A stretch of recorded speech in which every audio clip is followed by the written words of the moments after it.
नमस्कार। आप देख रहे हैं नेशन टीवी न्यूज़। मैं हूं चमकलाल सिंह और आइए हमारे एक बहुत बीजेपी के बहुत बहुत पुराने नेता, वरिष्ठ नेता, जो कि जाने माने, इनका नाम रणविजय सिंह हुआ। आइए उनसे जानते हैं कि माने बिहार का जो चुनाव है किस तरह माने क्या लोगों को संदेश देंगे, क्या करेंगे। सर माने बिहार का संदेश माने क्या संदेश देंगे सर? देखिए, बिहार में वर्तमान में जो मुख्यमंत्री नीतीश कुमार हैं, जी भारतीय जनता पार्टी एनडीए के गठबंधन के घोषित मुख्यमंत्री हैं। जी पहले भी उन्होंने बिहार में जिस तरह से काम किया है आप लोग जानते होंगे। बिहार की स्थिति लालू यादव के समय में पूरे देश में इतनी बदनाम हो गई थी, लूट, अपहरण, हत्या, ये तो सरेआम दिन दहाड़े। तो आज पिछले नीतीश जी के शासनकाल में जिस तरह से विकास बिहार में हुआ है, तो निसंदेह मोदी जी प्रधानमंत्री हैं, उनके नेतृत्व में डबल इंजन की सरकार बेहतर काम करेगी और आने वाले समय में हमें और विकास करना है। बिहार में नई मेट्रो लानी है, इसलिए जनता का हमें पूरा समर्थन प्राप्त होगा, ये मुझे पूर्ण भरोसा है। कारण ये जो 7-8 महीने जी हम लोग पिछड़े हैं, जी पूरा देश पिछड़ा है, पूरा दुनिया पिछड़ा है, तो हम ये दावे के साथ कहते हैं कि ये जो विगत कुछ माह में जो हमारा जो रिकवरी है वो हम 2022 तक करेंगे। 2023 तक हम निश्चित रूप से लोगों को मेट्रो उपलब्ध करा देंगे। सर मैंने काम चल रहा है कि नहीं अभी? मैंने काम नहीं, बिल्कुल, अब तो काम प्रारंभ हो गया है। इधर कोरोना काल में तो काम तो जान ही रहे थे कि सारे जगह पूरे दुनिया में काम बंद था, तो पटना में कैसे काम चलेगा। लेकिन हाँ, अब काम प्रारंभ हो गया है, पैसे की कोई कमी नहीं है, काम द्रुत गति से आगे बढ़ रहा है। बिहार में सर क्या लगता है किसका सरकार बनने का बिहार में भारी बहुमत से बीजेपी और नीतीश कुमार की सरकार बन रही है, भारी बहुमत से। आरजेडी का तो खाता नहीं खुलेगा। जी जी आप इसको नोट कर लीजिए, जी खाता नहीं खुलेगा। सब लोग उनको जान रहे हैं, जी समझ गए ना। एक पिताजी जेल में है, जेल में तपस्या करके जेल में नहीं गए, जी जी सारे लोग जान रहे हैं। और उनके अभी उनके बड़े लड़के का जिस तरह से उनके घर में बहू का कांड हुआ, राबड़ी देवी ने जिस तरह से अपने बहू के साथ प्रताड़ना किया, क्या समझ सकते हैं कि उससे समाज के लोगों को अपेक्षा है क्या? इसलिए ये तो आरजेडी की तो यहाँ बिहार में खाता नहीं खुलेगी। हम भारी बहुमत से बिहार में सरकार बना रहे हैं, पिछले से भी अधिक बहुमत से सरकार बनाएंगे। झारखंड सरकार जो हमारे जेएमएम का जो बना है, तो सर प्रशासनिक जो व्यवस्था है उसमें आप क्या कहेंगे सर? प्रशासनिक जो व्यवस्था है, देखिए, ये हिम्मत की सरकार पूरे झारखंड में जिस तरह से अपराध का ग्राफ इनके कार्यकाल में बढ़ा है, आज 15 साल के शासनकाल में इतना अपराध नहीं था। सड़क की स्थिति इतनी दयनीय हो गई है कि जो बोकारो और रांची यहाँ से लोग 3 घंटे में जाया करते थे, आज बोकारो और रांची जाने में लोगों के पसीने छूट रहे हैं। तो हमने जो व्यवस्था बना के दी थी, उस व्यवस्था को भी वर्तमान सरकार ने संभाल कर नहीं रखा। पूरी झारखंड में हत्या, डकैती आपने कल देखा, अग्रवाल का अपहरण हुआ, 3 घंटे तक पुलिस हाथ पांव मारते रह गई। अब कैसे छूटा, अब इस विषय पे तो पुलिस प्रशासन ही बताएगी। तो यह जान लीजिए कि ये हिम्मत की सरकार जो है पूरी तरह से नाकामयाब है।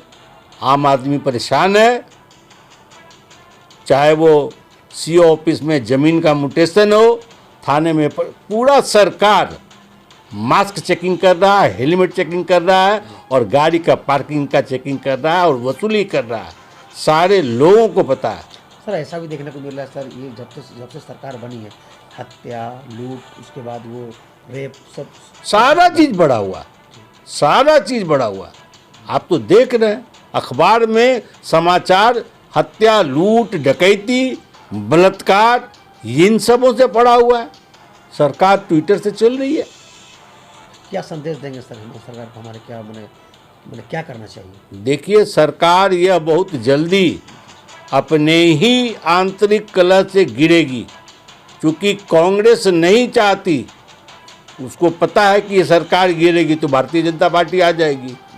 तो यह जो सरकार है, जैसे बाढ़ में एक ही पेड़ पे बंदर, भालू, गिलहरी सारा लोग गठबंधन करके जैसे रहता है ना, उसी तरह से ये सरकार है। ये लोग जान रहे हैं कि हम सरकार से समर्थन वापस लेंगे, भारतीय जनता पार्टी की सरकार आ जाएगी। इस कारण से ये लोग आपस में जुड़े हुए हैं, विकास के लिए नहीं जुड़े हुए हैं, झारखंड के जनता के कल्याण के लिए नहीं जुड़े हुए हैं। ये केवल जुड़े हुए हैं कि हमको झारखंड को कैसे लूट लेना है।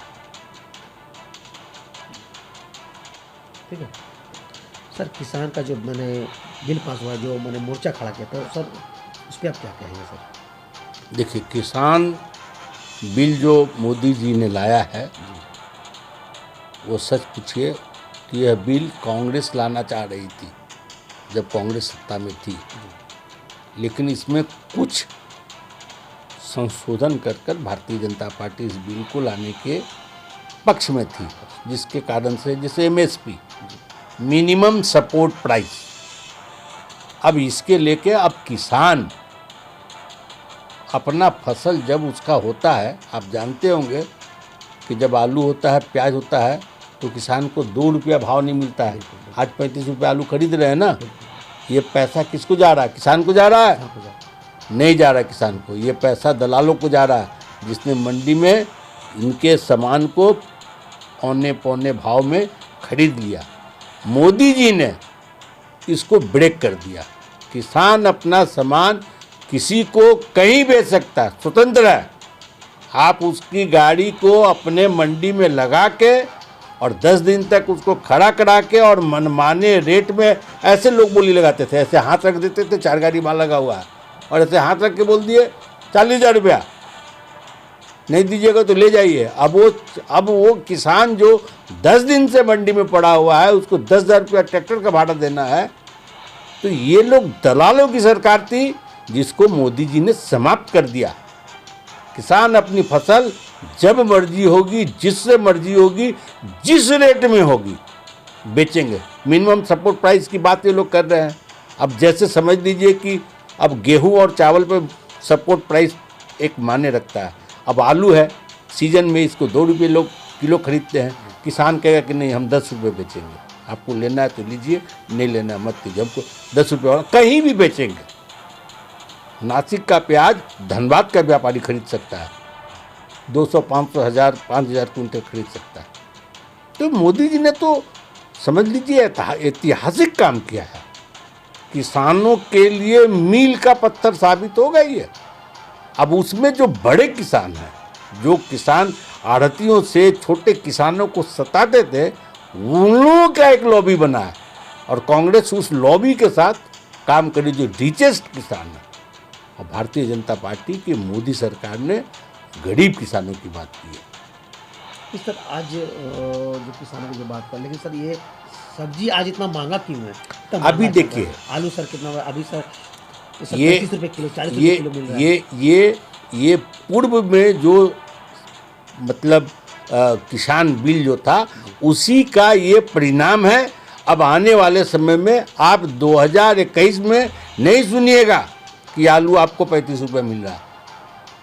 आपको शुरू से लेके अंत तक प्राइस में 2-3 रुपये का फर्क नज़र आएगा, क्योंकि और वो पैसा किसानों के पक्ष में जाएगा, उस पैसे से किसान को लाभ होगा।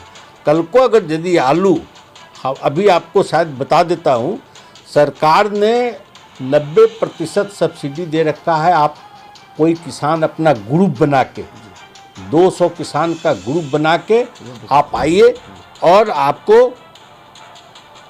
एक कोल्ड स्टोरेज बना के दिया जाएगा। उस कोल्ड स्टोरेज बनाने में चाहे जितने पैसे खर्च हो, और 90% उसमें सब्सिडी है।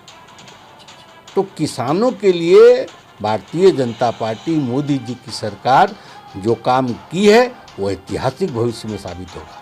ये ऐसा भी सुनने को मिलता है कि इतना महंगाई बढ़ गया, लोग गरीब आदमी क्या करेगा, किस तरह से मैंने अपना जीविका चलाएगा।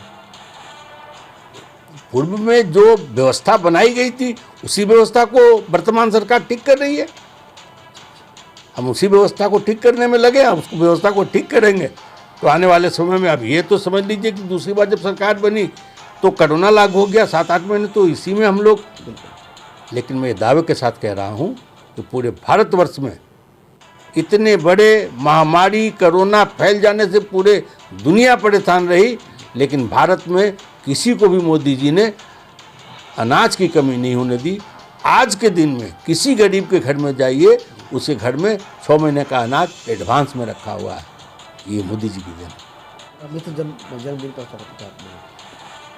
आज माननीय कैलाशपति मिश्र जी का जयंती है।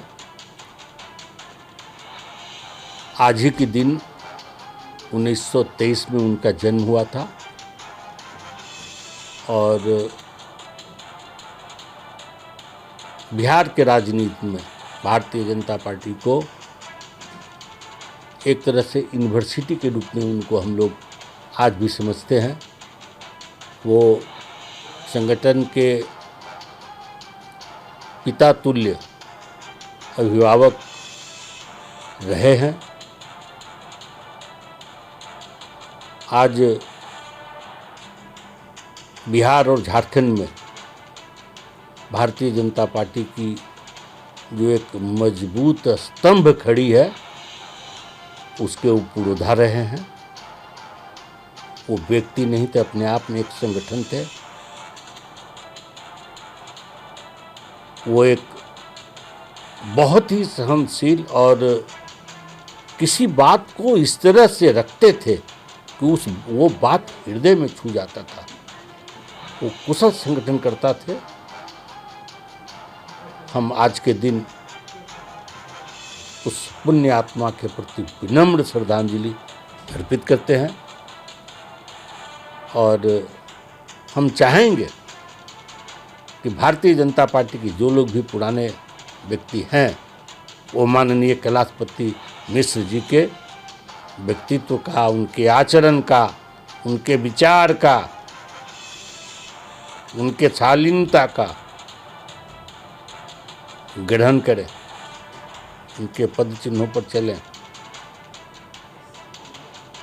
तभी आज के दिन में उनकी सच्ची श्रद्धांजलि होगी। दूसरे सर बात करने के लिए बहुत बहुत शुक्रिया सर। नेशन टीवी न्यूज़ को भी बहुत बहुत धन्यवाद, जो हम जैसे साधारण कार्यकर्ताओं से अपने विचार जन जन तक पहुंचाएंगे। आपको भी बहुत बहुत धन्यवाद।